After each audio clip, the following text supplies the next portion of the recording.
porte-voix, le micro, donc... Qui? Eh ben, nous.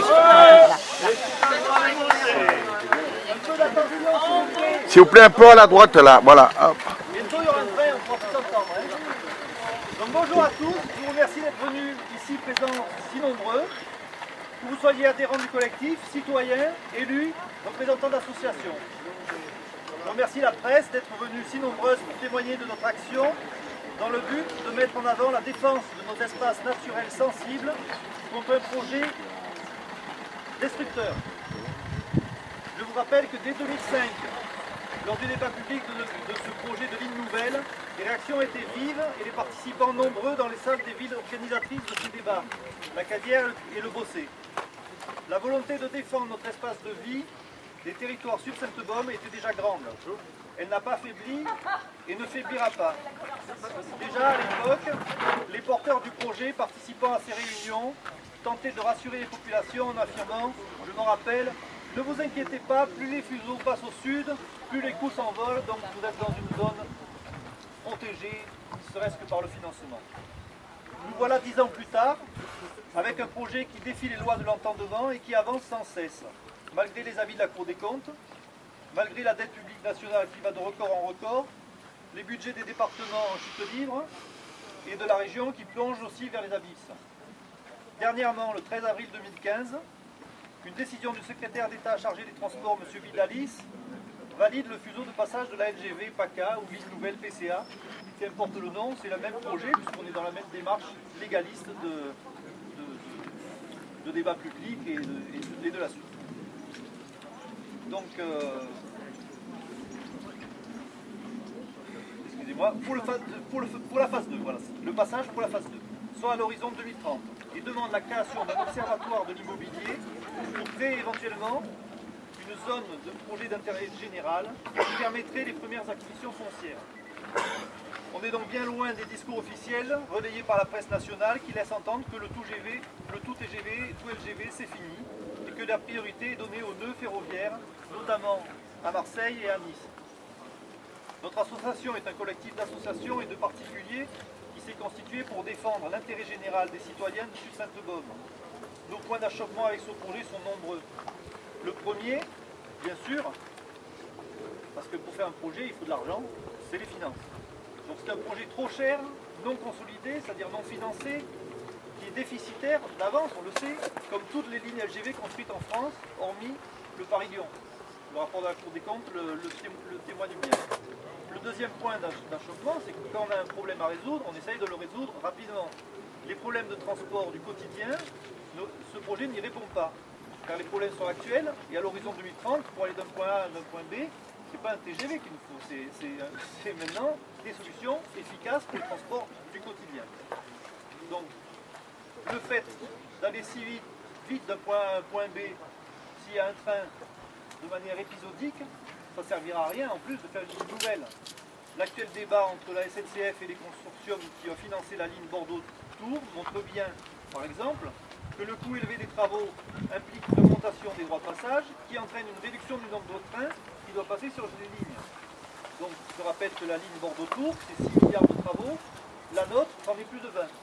Donc combien de trains passeront sur cette ligne à la fin? Et le troisième point, puisqu'on est quand même ici dans un lieu qui a été choisi pour son environnement, c'est l'environnement. Avec un impact direct et indirect. Une ligne nouvelle, c'est la destruction de 2000 hectares du projet entre Marseille et Nice qui ne sont pas compensables. On ne va pas pouvoir nous dire, mais je vous enlève 2000 hectares, je vais rentrer ailleurs. La planète est finie, elle n'est pas extensible. Donc le site des Quatre Frères est un exemple parfait de ce fait que par le placement d'un espace naturel sensible, on ne peut pas déplacer la nature. Elle y est, et si on la détruit, c'est tout. Nous sommes donc naturellement ici pour dire bravo et merci au Conseil général qui en son temps a investi l'argent public pour faire vivre cet espace naturel, le faire découvrir, sensibiliser les populations, jeunes et moins jeunes, que cette nature nous est indispensable et qu'il est de notre devoir de la protéger. En dehors de cet espace naturel classé sensible, croyez-vous qu'il y a un désert non naturel, insensible ou surnaturel peut-être? Non, c'est la même chose. Administrativement, on a classé qu'ici c'était sensible, mais à côté, si je passe à 300 mètres, j'ai la même nature, les mêmes oiseaux qui vivent. Il n'y a pas de frontière. Donc comme le laisserait entendre le descriptif du jour choisi par M. Vidalis, je vous lis 2-3 mots, hein, c'est assez court son projet. C'est un projet qui évite le pôle G de cuve, ainsi que les espaces naturels les plus sensibles, puis un passage en surface évitera le plateau de Cygne. On évite aussi le plateau de Sublan et le bassin du Bossé. Donc pas de dégâts finalement, on évite tout. Donc pas un mot sur les zones où les dégâts inévitables seront faits, pas un mot sur les millions de mètres cubes qu'il va falloir sortir des 2 tunnels qui vont partir à partir d'Evenos jusqu'à Toulon. Il va falloir sortir des millions de mètres cubes. On les met où? Pas d'un mot. Donc ce n'est pas Toulon qui va faire une île nouvelle, dernière nouvelle. Donc c'est bien notre désert qui va être contraint de recevoir ces déchets. Nous sommes en train de... Non. Je dois vous informer, quand même, parce qu'on est ici sur le territoire du conseil départemental, et qu'on a fait une demande en bonne et due forme pour faire cette marche, en se disant il n'y a pas de souci, parce qu'on défend la nature avec eux, et on ne devrait pas avoir de soucis. Sauf que j'ai reçu une lettre recommandée, m'informant du refus de pouvoir faire cette marche et de pouvoir pique-niquer sur le lieu, avec pour réponse, au prétexte que ce lieu ne doit pas servir dans la prise de position publique qui serait contraire à l'usage de neutralité et d'ouverture que le département entend faire respecter sur ces sites. Donc je réponds ici publiquement que ce lieu financé par le Conseil général avec l'argent du contribuable est un lieu public, nous entendons le défendre, que nous ne portons atteinte à personne et encore moins à la nature en venant le défendre, et nous remercions les élus présents à nos côtés aujourd'hui de nous témoigner leur soutien contre un projet qui, je l'ai déjà dit, n'est pas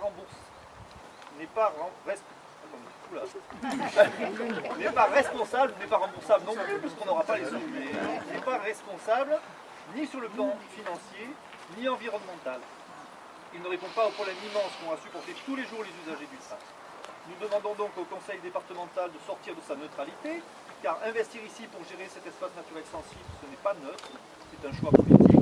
Nous demandons au conseil départemental d'arrêter de financer les études de la ligne nouvelle qui va détruire ce lieu, tout son environnement proche. Ce que je vous l'ai dit, si on passe à 200 mètres, c'est la même chose. De la même manière que nous étions présents ici pour la fête du parc en 2014, nous sommes présents aussi aujourd'hui, naturellement, sans souci. Et nous remercions la gendarmerie qui est passée ce matin 2 fois pour vérifier que tout se passe bien, pour nous avoir laissés sur place. Nous serons toujours là pour défendre nos adhérents, les citoyens, la nature, ce lieu symbolique qui est financé par le contribuable. Je vous remercie.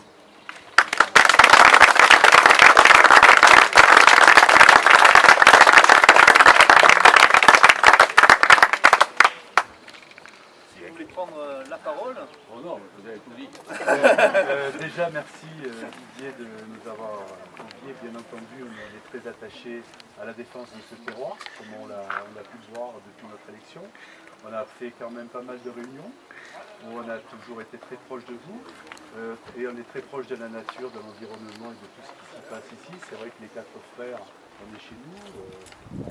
Je ne comprends pas qu'on nous interdise de faire une marche justement pour la protection de ce site. Je trouve ça quand même très dommage. Et mes collègues maires et élus et représentants des différentes municipalités se sont joints bien entendu au collectif, justement pour vous soutenir dans cette démarche. Vous savez qu'on a toujours été à vos côtés, on le sera toujours.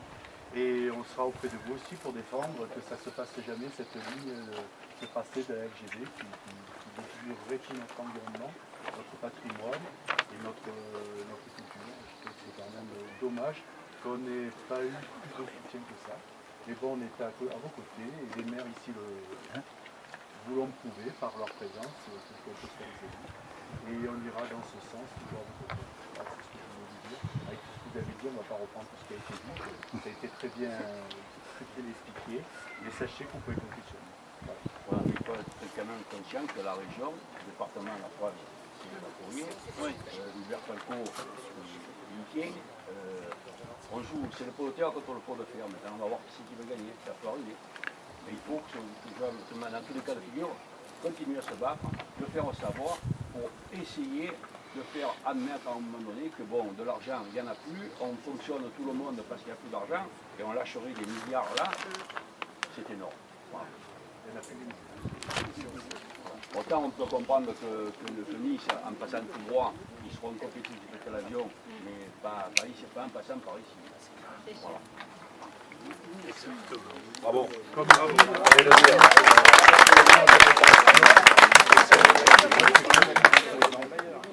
Ça coûterait nettement moins cher. Voilà.